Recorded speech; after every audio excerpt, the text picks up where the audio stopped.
అమరావతిలో bits Pilani AI plus campus నిర్మాణానికి సంబంధించిన ప్లాన్లను మంత్రి నారా లోకేష్ పరిశీలించారు. బిట్స్ ప్రతినిధులు ఉండవల్లి నివాసంలో మంత్రి లోకేష్ను కలిసి బిట్స్ ఏఐ క్యాంపస్ ప్లాన్ను ప్రదర్శించారు. AI, data science, robotics, cyber, physical systems కోర్సులు అమరావతి క్యాంపస్లో ఉంటాయని తెలిపారు. 2 దశల్లో 7,000 మంది విద్యార్థులకు అవకాశం కల్పించేలా నిర్మాణాలను చేపడుతున్నామన్నారు. 2.5 ఏళ్లలో మొదటి దశ అడ్మిషన్లకు సిద్ధం చేస్తామన్నారు.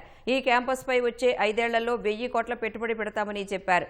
సీఎం చంద్రబాబు దార్శనికతకు అనుగుణంగా నెక్స్ట్ జెన్ టెక్నాలజీలతో ఈ క్యాంపస్ నిర్మిస్తున్నట్లు వివరించారు. అమరావతి బిట్స్ దేశంలోనే మొదటి ఏఐ క్యాంపస్గా ఉండబోతోందని వెల్లడించారు.